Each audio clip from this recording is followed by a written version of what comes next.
Déplacement forcé de familles en RDC, cette triste réalité dictée par les conflits armés fait aligner des chiffres hallucinants. 140 000 réfugiés aux côtés de 450 000 répertoriés dans les Grands Lacs. Après les miniers, l'ITIE sensibilise les pétroliers pour la déclaration de leurs taxes et impôts payés à l'administration fiscale, le tout pour améliorer la cote de la RDC avec le rapport 2011. Relaxation des étudiants congolais de la prison centrale de New Delhi, les compatriotes se trouvant en Inde l'ont confirmé et la nouvelle a apporté de l'apaisement dans des familles. Antena, le journal, John Ngomboa.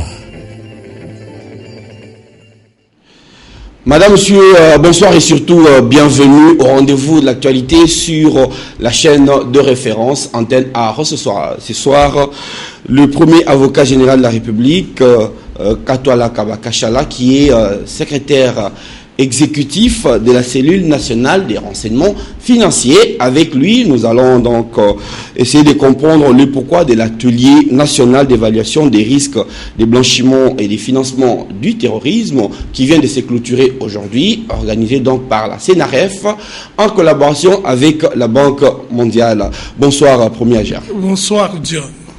Vous restez sur notre plateau, on revient à vous d'un moment à l'autre. Le temps de partir au Katanga, Lubumbashi, exactement, où séjourne le vice-premier ministre en charge du budget, Mukoko Samba, effectue les tours de la ville. Question de voir les nouveaux chantiers qui sont en train de naître là, grâce au gouverneur Moïse Katumbi.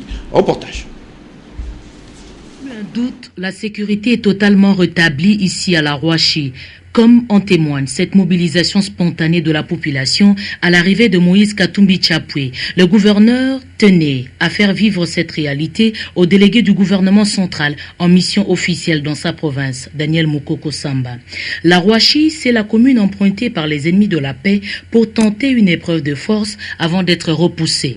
Grenier agricole, le Katanga veut l'être aussi. C'est sur la route de Kinsaint-Vert qu'est en train d'être monté voilà 3 ans déjà ce moulin, le plus moderne de l'Afrique centrale, avec capacité de traitement de 6 000 tonnes de maïs par silo, coût d'investissement 25 millions de dollars. Nous préparons le budget 2014. Donc de voir comment chaque année nous pouvons améliorer la qualité de notre budget pour que le budget ne soit pas une source de gaspillage de ressources, mais nous devons donc savoir utiliser chaque franc que nous dépensons.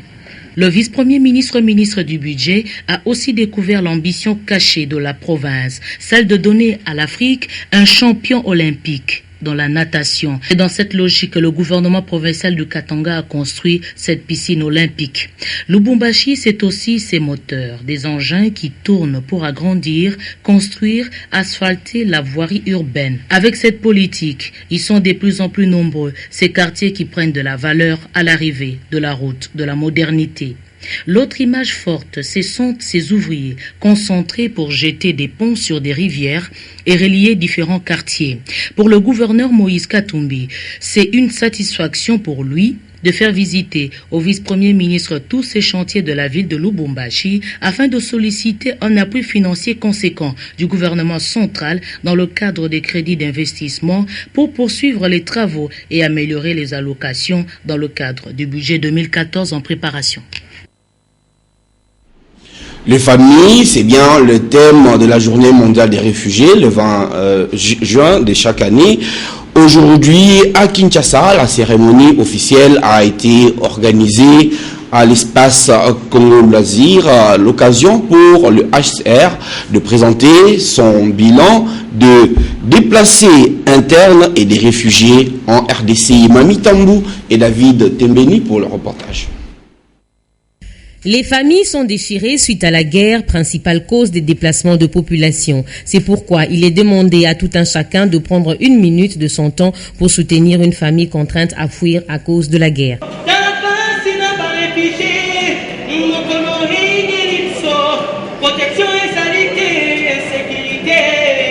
Les réfugiés et demandeurs d'asile souffrent, oui. Le dernier rapport du HCR révèle une augmentation de 3 millions de réfugiés dans le monde, contrairement à l'année 2011. En fin 2012, plus de 45 millions de personnes étaient déracinées, contre 42 millions fin 2011.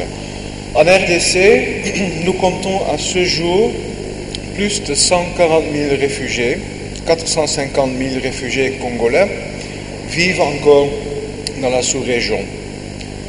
À cela, il faut ajouter que la RDC compte un peu plus de 2,5 millions de personnes déplacées internes. Selon la représentante des réfugiés en RDC, Marie-Claire Moulanga, cette journée est interpellatrice. Nous commémorons cette journée dans la méditation, car nos conditions d'existence sont de plus en plus insupportables. L'engagement du gouvernement a été rappelé par son représentant François Malonda. On est encore disposé à continuer à assurer la protection des réfugiés. Le destin peut bouleverser la vie d'une famille en 1 minute et en 1 minute, on peut la reconstruire. Alors, construisons la vie de réfugiés en évitant tout ce qui occasionne leur déplacement massif. Ils ne sont pas des réfugiés, mais ils ont été maltraités. Il s'agit de 20 étudiants congolais en Inde, à New Delhi et dans l'état de Punjab. Eh bien, sur le 20, beaucoup avaient été jetés en prison de manière tout à fait injustifiée. 17 ont été libérés. Aujourd'hui, les trois qui restaient l'ont été également grâce à l'intervention de l'ambassadeur de la République démocratique du Congo à New Delhi, M. Balumwene. Au téléphone de Patrick Borel Mukendi, l'un de ses étudiants confirme. Présentement, l'ambassadeur vient d'en finir avec la caution qu'on avait demandée. Maintenant, on se dirige vers le lieu où ils étaient incarcérés pour les libérer. Donc, il y a 20 heures, nous serons déjà chez nous à la maison. En comme condition, ils avaient donné une certaine caution. Une caution dont la somme, l'ambassadeur lui-même connaît les hommes avec qui ils étaient. Et c'est tout pour qu'ils sortent un peu une liberté là provisoire, quoi. Enfin, le fait, si possible, seront directement acquittés de l'affaire. L'affaire sera terminée. Ils sont bien portants, on était là, on les a vus, ils sont en forme, dans la joie, c'est tout ça, j'avais vu l'ambassadeur. Dans l'état de santé stable et normal, donc tout est bien. Il n'y a pas de tension, ni de morts, ni de graves blessés, non. Ils sont en forme.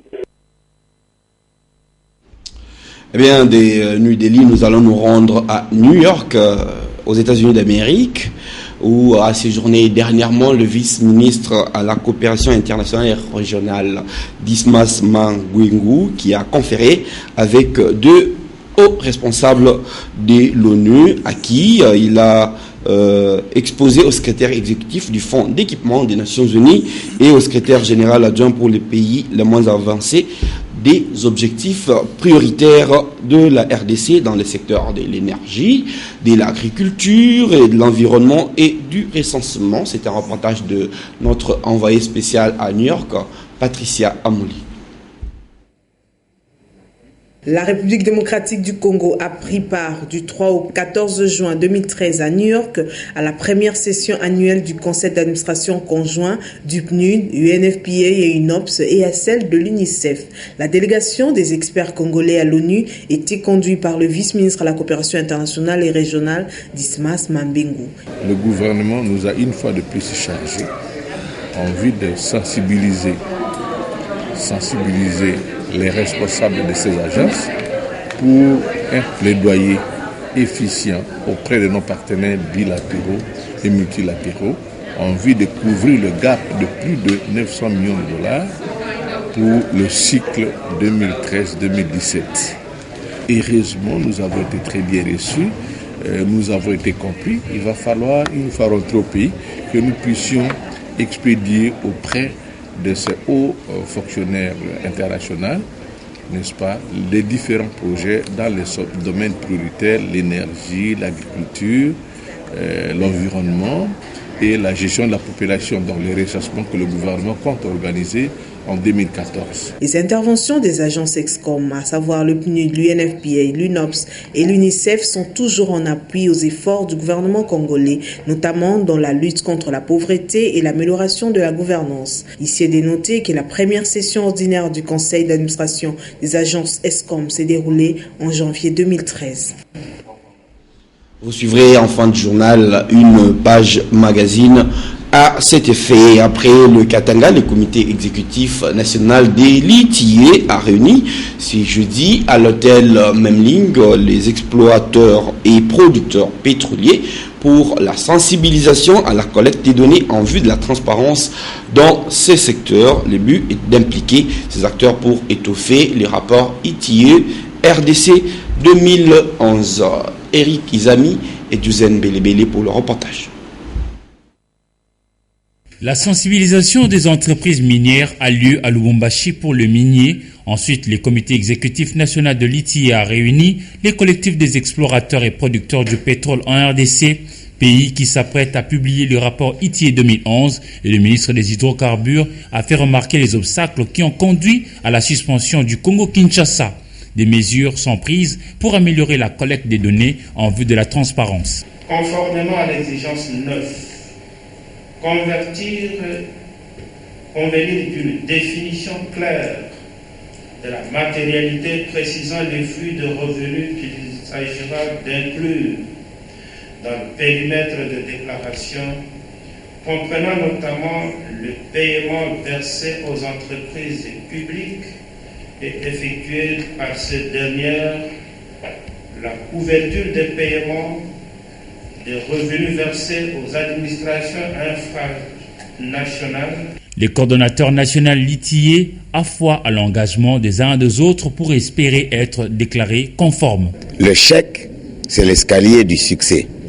Nous avons jusqu'ici échoué à améliorer des rapports tels que voulus, sinon on ne serait pas suspendu. Maintenant, nous sommes en train de mettre en place ensemble, de manière consensuelle, entre l'État, les entreprises pétrolières, minières et la société civile qui nous assiste, qui arbitre, qui regarde, qui nous donne beaucoup de conseils pour qu'on avance. Nous pensons sincèrement que beaucoup de choses sont améliorées, la méthodologie, l'entente, la concorde. Les processus ITIE concernent l'industrie extractive, mines, hydrocarbures et bois. Ils prônent la transparence dans ce que les entreprises de ces trois secteurs payent à l'État comme taxes et impôts. De plus, que l'opinion sache ce que l'État en fait au bénéfice des Congolais. La cellule nationale des renseignements financiers procède à peu près de la même manière, mais pour un autre but. Je vous ai dit, je reçois sur ce plateau le premier avocat général de la République, Katoala Kabakashala, qui est secrétaire exécutif de la CNRF. Vous venez de sortir d'un atelier national sur l'évaluation des risques des blanchiments et des financements du terrorisme.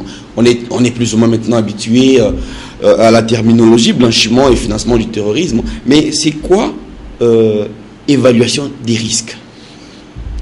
Avant de répondre, vous me permettez d'abord de dire merci au gouvernement de la République et spécialement au ministre des Finances qui a financé l'atelier où nous avons travaillé avec la Banque mondiale pour l'évaluation des risques. L'évaluation des risques, c'est une démarche positive pour la RDC. Elle doit savoir quel est le mal le plus important qui le menace en matière de blanchiment des capitaux, en matière de financement du terrorisme. Et pour cela, la Banque mondiale nous a amené sa méthode. Cette méthode est fondée sur la détermination des menaces de blanchiment qui sont des menaces extérieures au pays. Et ensuite, sur la précision de vulnérabilité que l'on peut aussi considérer comme étant des menaces internes. À titre d'exemple, les guerres que nous subissons à l'Est constituent une menace qui peut favoriser le blanchiment des capitaux et le financement du terrorisme, qui peut favoriser la sous-administration de notre territoire national et permettre par exemple l'éjection de faux billets ou la déstabilisation de l'économie de notre pays. Voilà ce que nous considérons comme étant une menace extérieure qui est indépendante de la volonté des dirigeants. Et à côté des menaces dont on nous a parlé, il y a la vulnérabilité. La vulnérabilité est liée à notre propre comportement. C'est par exemple l'ignorance, le manque d'expertise dans la lutte contre le blanchiment des capitaux. Mais là-dessus, je dis déjà en passant que nous avons examiné avec les experts de la Banque mondiale et constaté que la loi congolaise, elle était conforme aux normes du GAFI. GAFI, qui est le groupe d'action financière internationale qui supervise toutes les cellules de lutte anti-blanchiment dans le monde. Alors, j'ai cru comprendre que vous disiez qu'avec la Banque mondiale, vous avez un plus désormais par rapport à la pratique. Nous avons un plus parce que depuis que nous avons commencé, nous n'avions pas une méthode d'approche. Notre économie est un peu secouée par toutes ces guerres-là. Nous n'avons pas assez de moyens. Le but de la Banque mondiale, c'est de nous aider à identifier les risques les plus importants pour que le peu de moyens dont dispose l'État congolais soit affecté à cette lutte des risques et nous éviter de nous éparpiller. Et c'est ça. Un plus aussi parce que les nouvelles normes du GAFI ne sont plus ce qu'elles étaient quand nous avons commencé en 2009. Alors il fallait que nous puissions nous adapter à la manière dont ces normes sont interprétées par nos collègues dans le monde entier. Voilà, je reviens à vous tout à l'heure. Question de parler éducation, au forum d'éducation et de sensibilisation des jeunes de l'Afrique centrale et de l'Ouest. Ce forum c'est clôturé ce mercredi au Cercle et Laïs. Nous sommes là à la Gombe, à l'issue de ces assises. Les jeunes parlementaires ont pris l'engagement de créer des mécanismes pour la consolidation de la bonne gouvernance. C'est un reportage de Sylvie Mboula, Fiston Munganga et Duzen Belebele. Réunis en atelier durant 3 jours, les jeunes parlementaires de la République démocratique du Congo, du Burundi, de la Côte d'Ivoire et du Cameroun ont pris l'engagement d'apporter leur contribution à la nouvelle citoyenneté et de créer des mécanismes pour consolider la démocratie. Le jeune parlementaire de la Côte d'Ivoire remercie le pays hôte d'avoir organisé ces assises. Je dis merci au gouvernement congolais pour l'appui qu'il apporte pour l'émergence de la jeunesse congolaise. Je voudrais encore une fois remercier le programme des Nations Unies pour le développement. Je pense bien qu'il est temps désormais que les jeunes Africains s'unissent pour bâtir une nouvelle Afrique. Car l'Afrique de 50 ans, c'est bâtie, a été construite sans les jeunes pour nous. Et nous devons donner une nouvelle vision. Les co-organisateurs se félicitent de ces forums qui, selon le PNUD, a atteint ses objectifs. Le PNUD appuie les efforts du gouvernement dans sa quête de voies et moyens pour consolider un système de gouvernance démocratique fondé tant sur la participation de tous et de toutes que sur l'engagement actif des citoyens dont les jeunes constituent le noyau le plus important. Sous cette optique, les projets visent ainsi à contribuer à une meilleure socialisation citoyenne des jeunes comme agent clé du changement dans le processus de la gouvernance démocratique en vue de leur responsabilisation citoyenne. Les assises ont été clôturées par le directeur du cabinet du ministre de la Jeunesse et Loisirs Manda Tcheboa. C'est sur une note de convivialité que les jeunes se sont échangés des expériences. Aujourd'hui, 20 juin, on l'a dit, c'est la journée internationale des réfugiés, mais hier, 19 juin, c'était la journée internationale de la drépanocytose ou l'anémie SS. Eh bien, à cette occasion, Madame Mandaïla Gisèle, qui se trouve être femme politique belge d'origine congolaise, a réuni autour d'elle des personnalités du monde politique, scientifiques, culturelles, pour une soirée au bénéfice des drépanocytaires. C'est un reportage de Eric Izami et Duzen Belebele. C'est autour d'un repas avec en fond sonore une musique douce, éducative d'une part de la chorale Monseigneur Luc Gillon et de la Casa do Canto de Redi Amissi d'autre part que Gisèle Mandaïla a choisi pour sensibiliser toutes les couches sociales à propos de la lutte contre la drépanocytose. L'approche du partage de l'information a été privilégiée.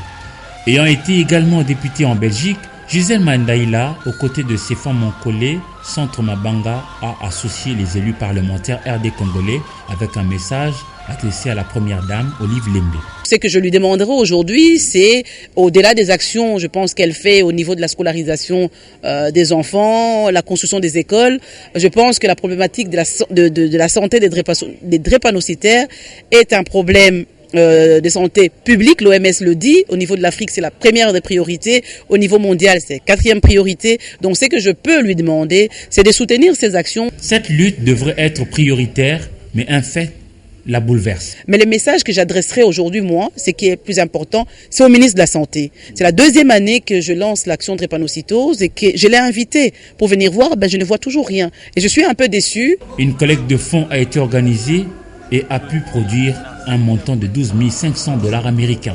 Aujourd'hui, avec ce chèque, nous pourrions prendre en charge dans les deux centres qui sont concernés, le centre Yolo-Manga et le centre hospitalier Montpellier, une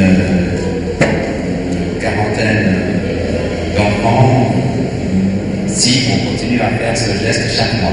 Aux décideurs congolais de venir en aide à de telles initiatives salvatrices.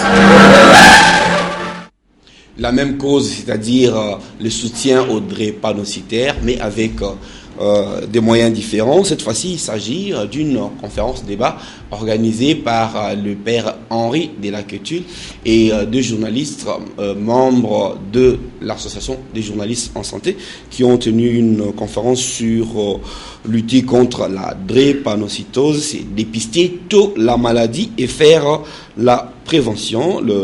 La conférence est tenue au centre Mabanga dans la commune de Kalamou. C'est un reportage de Patrick Borel-Mukendi et Mathieu Ngadipovi. Profitons de la journée mondiale de la drépanocytose. Père Henri Delaquetul et deux experts congolais ont expliqué à la population les risques de la dite maladie génétique. Michel Kiapa, auteur d'un documentaire sur la drépanocytose, compte le publier dans un futur proche. Je compte vraiment atteindre, c'est que tout le monde puisse savoir quelque chose sur la drépanocytose. Il y aura d'autres séries propres aux médecins, parce qu'entre eux aussi, avec le temps que j'ai, il y a des polémiques. D'autres disent que c'est une maladie propre aux Noirs. Par contre, il y a d'autres langues qui disent qu'avec l'immigration, ce n'est plus une maladie propre aux Noirs. Pour se marier, les gens se rendent à la religion, la coutume, l'état civil, mais la médecine est souvent oubliée. Pour être marié, la médecine, c'est la coutume qui intervient, l'état civil, la religion, mais la médecine n'intervient pas. Vrai ou faux? Je ne sais pas si parmi vous, quelqu'un s'est marié, en allant voir un médecin et dit, écoutez, si vous refusez mon mariage, je ne me marie pas. Quant à lui, Père Henri a martelé sur l'immoralité des individus. Quel droit des adultes peuvent larguer, c'est-à-dire lancer dans l'existence des futurs martyrs? Je dis alors à ce moment-là, il y a crime. C'est criminel, c'est immoral. Donc on doit pouvoir toucher maintenant cette question de l'immoralité. La drépanocytose est apparue dans des zones telles que l'Afrique, les Antilles, l'Amérique du Sud, mais aujourd'hui, elle s'est répandue sur toute la planète. Nous allons traverser le Poul Malébo vers Brazzaville où les travaux de la morgue de la mairie de Brazzaville sont déjà terminés. La morgue a été inaugurée en présence de plusieurs invités, notamment les ambassadeurs de la RDC au Congo-Brazzaville et celui de l'Italie. Je vous signale que cette morgue ou les travaux de la morgue ont été exécutés par la société Sesco Esperel, une société d'études, services et construction dirigée par Madame Fortunata Chaparone, Africa Mujinga et Mathieu Ngadipovi. La construction de la nouvelle morgue municipale de Brazzaville s'inscrit dans la ligne droite du projet programmatique du chef de l'État de la République du Congo, Denis Sassou Nguesso, eu égard à sa vision des transformations qualitatives des villes du Congo et surtout du rayonnement de la ville capitale. En ce qui concerne la CESCO, maître de cette bâtisse, le respect de la vie humaine ainsi que sa dignité s'impose même après la mort.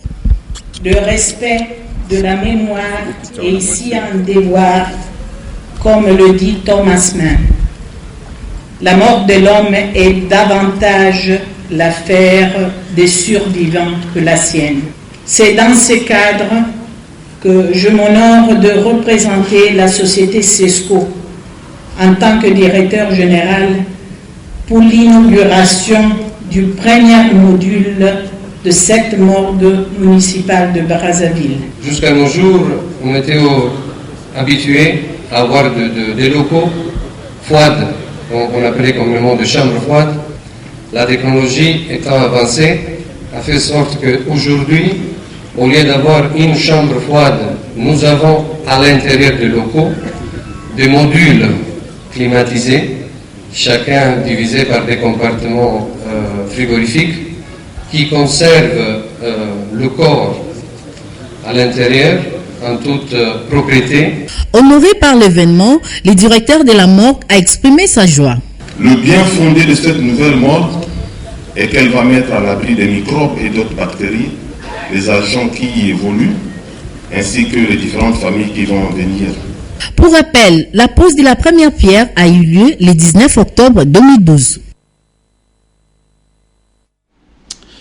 Alors, l'atelier national d'évaluation des risques des blanchiments et des financements du terrorisme organisé, qui s'est terminé aujourd'hui, a eu quelles recommandations principalement? J'ai retenu en ce qui me concerne 2 recommandations principales. La première, c'est le renforcement des capacités de tous les services qui participent à la lutte contre le blanchiment des capitaux et le financement du terrorisme. Beaucoup le font de manière un peu empirique, et chacun improvise. Et de ce côté-là, les gens de la Banque mondiale nous ont proposé des formations en lutte en matière de criminalité financière, des investigations à faire. La deuxième recommandation, c'est d'assurer la coordination du travail de tous ceux qui sont dans la lutte contre le blanchiment du capitaux. Aujourd'hui, par exemple, quand vous allez à l'aéroport, je ne cite que ça, lorsqu'on saisit l'argent, c'est pratiquement les services qui se disputent l'argent qui est saisi. Ils se disputent cet argent parce que chacun veut avoir le pouvoir ou l'honneur de l'avoir saisi. Mais s'il y a une certaine coordination de nos actions avec ces services, avec le parquet, avec tous les autres services qui sont appelés à lutter contre le blanchiment et qui ont été représentés, il y a eu près de 80 participants dans ces séminaires qui viennent de tous ces services-là. Je pense que s'il y a une coordination, on arrivera à des résultats concrets et nous aiderons le pays, surtout pour que l'argent qu'on aura saisi entre dans la caisse de l'État au lieu de disparaître entre Ndili et Gombe. D'accord, on regarde peut-être qu'on aura 30 secondes à la fin du journal. Je vous l'annonçais tout à l'heure, eh bien, je vous propose tout de suite de suivre la page magazine sur le conseil d'administration des agences de l'ONU. Voilà. La République démocratique du Congo a pris part du 3 au 14 juin 2013 à New York à la première session annuelle du conseil d'administration conjoint du PNUD, UNFPA et UNOPS et à celle de l'UNICEF. La délégation des experts congolais à l'ONU était conduite par le vice-ministre à la coopération internationale et régionale, Dismas Mambengu. Le gouvernement nous a une fois de plus chargé en vue de sensibiliser les responsables de ces agences pour un plaidoyer efficient auprès de nos partenaires bilatéraux et multilatéraux en vue de couvrir le gap de plus de 900 millions de dollars pour le cycle 2013-2017. Heureusement, nous avons été très bien reçus, nous avons été compris. Il va falloir, une fois rentrés au pays, que nous puissions expédier auprès de ces hauts fonctionnaires internationaux n'est-ce pas, les différents projets dans les domaines prioritaires, l'énergie, l'agriculture, l'environnement et la gestion de la population, dans les recensements que le gouvernement compte organiser en 2014. Les interventions des agences EXCOM, à savoir le PNUD, l'UNFPA, l'UNOPS et l'UNICEF, sont toujours en appui aux efforts du gouvernement congolais, notamment dans la lutte contre la pauvreté et l'amélioration de la gouvernance. Il va falloir, une fois rentrés au pays, que nous puissions expédier auprès de ces hauts fonctionnaires internationaux, n'est-ce pas, les différents projets dans les domaines prioritaires. Nous allons faire rapport à la haute hiérarchie, au Premier ministre, pour que le gouvernement de la RDC prenne des dispositions utiles pour rencontrer les préoccupations exprimées par nos partenaires en vue de réaliser ainsi aisément le plan d'action que le gouvernement a signé avec les agences du système des Nations Unies, que nous avons appelé CIPAP. Les experts congolais, aux côtés de ceux d'autres États, ont participé au débat engagé lors de ces conseils d'administration déroulés en toute technicité. Le secrétaire général à la coopération internationale de la République démocratique du Congo, Albert Raphaël Mondonga, donne la quintessence de quelques programmes de coopération avec les agences EXCOM. Les 3 programmes dans l'ensemble, pour 5 ans, c'est plus ou moins 1,5 milliard. Et il nous faut encore un gap de 900 millions. Et cette sensibilisation, nous venons de la faire auprès des responsables concernés et nous devons en outre faire le plaidoyer auprès des bailleurs de fonds. Puis, je crois qu'il me faudrait préciser quelques concepts que nous utilisons dans le langage du système des Nations Unies. Quand nous disons CPD, il s'agit du programme pays, des programmes pays qui ont été conclus. Et nous parlons également de UNDAP. UNDAP, c'est le plan d'assistance des Nations Unies pour le développement de la République démocratique du Congo. C'est un document qui a été élaboré par les agences du système des Nations Unies et qui a été approuvé et par ces agences et par le gouvernement. Et donc, le gouvernement et ces agences ont procédé au lancement en avril dernier. Mais il y a également, et nous parlons également de UNDAP. UNDAP, c'est le plan d'assistance des Nations Unies pour le développement de la République démocratique du Congo. C'est un document qui a été élaboré par les agences du système des Nations Unies et qui a été approuvé et par ces agences et par le gouvernement. Et donc, le gouvernement et ces agences ont procédé au lancement en avril dernier.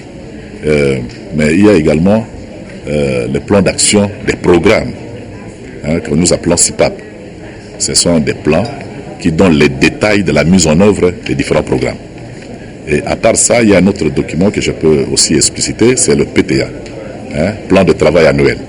Donc une fois que le plan est signé, il faut maintenant que les différents ministères ou les différentes institutions concernées puissent signer le PTA, c'est-à-dire le plan de travail annuel. Et ils vont signer ce plan de travail pour préciser les activités qu'ils vont mener, fixer les objectifs. Et au terme de l'année, on fait maintenant une petite évaluation, n'est-ce pas, et l'évaluation que nous appelons revue. À l'issue du conseil d'administration, les participants ont élaboré un plan stratégique 2014-2017 du PNUD dont les résultats de travaux seront soumis au prochain conseil prévu en septembre 2013. Pour terminer, au nom de l'UNFPA, Raïnia Douri a été fleurie après avoir passé 15 ans au sein de cette agence du système des Nations Unies. À présent, nous allons lire la presse parue ce matin à Kinshasa dans une sélection et commentaire de Patricia Molengo Molekuni.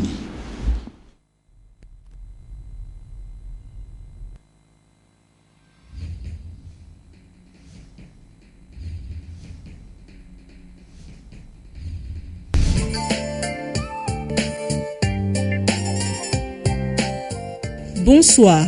L'actualité reste dominée par le feuilleton des étudiants congolais arrêtés en Inde.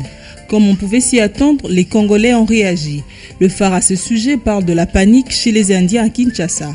En effet, l'affaire des étudiants congolais arrêtés et détenus à la prison de Tchapour, non loin de la ville de Jaladhar, en Inde, depuis le week-end dernier, a fait monter la tension de plusieurs crans hier, mercredi 19 juin, dans la capitale. Tout au long de la journée, la panique était perceptible chez les ressortissants indiens. Diplomates, commerçants, étudiants, ménagères élèves ont choisi de ne pas s'afficher publiquement. Boutiques, grandes surfaces, restaurants, écoles appartenant aux Indiens craignant l'amalgame sont restés hermétiquement fermés. Plus de peur que de mal, rapporte l'observateur. Aucune scène particulière de violence n'est intervenue sur l'avenue du commerce et ses alentours où les expatriés, notamment des Libanais, Indiens et Pakistanais, tiennent leur commerce. Toutefois, en un certain temps, quelques jeunes Quinois ayant tenté de provoquer les policiers en lançant des projectiles contre le magasin fermé ont été vite dispersés par la police. L'observateur est également revenu sur la promesse électorale tenue de Jean Kamisendo. Le gouverneur de la province de Bandundu a remis le week-end dernier 38 véhicules aux députés provinciaux, constituant le deuxième et dernier lot des véhicules. Cette livraison est consécutive à l'engagement pris par l'exécutif provincial de liquider à titre de créance l'indemnité de sortie des députés provinciaux, qui est du reste une obligation légale, a indiqué Jean Makwela, ministre provincial de Finances, représentant le gouverneur à cette cérémonie de remise. De l'autre côté, Forum des As s'est penché sur l'affaire Bosco Tangane.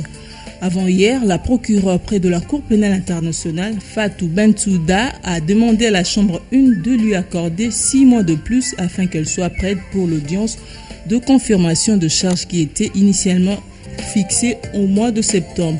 La prochaine audience est donc fixée au 10 février 2014. Alors que la Tanzanie et l'Afrique du Sud l'ont lâché, louche rapprochement entre Kagame et Dos Santos s'exclame le palmarès à sa une. Le président rwandais est incessamment attendu à Luanda pour une tête-à-tête avec Dos Santos. Buts principaux de cette rencontre au plus haut sommet de deux États, la crise congolaise et la situation globale de Grand Lac ainsi que celle de l'Afrique centrale. L'annonce de l'événement a été faite par la ministre rwandaise des Affaires étrangères. Terminons en sport avec la participation de la République démocratique du Congo à la 9e édition de la Coupe du monde francophone de taekwondo qui a été riche en médailles. Selon les dépêches de Brazzaville, la République démocratique du Congo s'est distinguée en version féminine avec l'unique médaille en or, 3 en argent et 5 en bronze au terme de la compétition organisée du 15 au 17 juin au Vietnam. C'est tout pour ce soir. Bonsoir.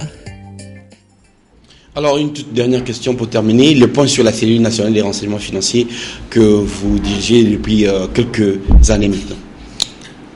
La CNRF se porte bien. La CNRF, qui ne reçoit pas beaucoup de déclarations de soupçons des banques congolaises, se rabat plus sur les notes de coopération qui viennent des autres pays, notamment la Belgique et la France, les États-Unis et les autres pays du monde. Et ils trouvent avantage à se rabattre sur ces notes de coopération parce que ça lui indique qui, dans notre pays, agit conformément à la loi. Donc, nous faisons du travail. Malheureusement, nous ne pouvons pas étaler le nombre de dossiers ni les personnes que nous sommes en train d'interpeller. Nous sommes un service du silence, mais je crois qu'avec le temps, les criminels finiront par se corriger d'eux-mêmes. Merci beaucoup d'avoir répondu à notre invitation. Merci, John. Merci aussi, chers téléspectateurs, de nous avoir consacré un peu de votre temps. Vous retrouverez Nadia Koulimfouka demain, 7h. Bonsoir.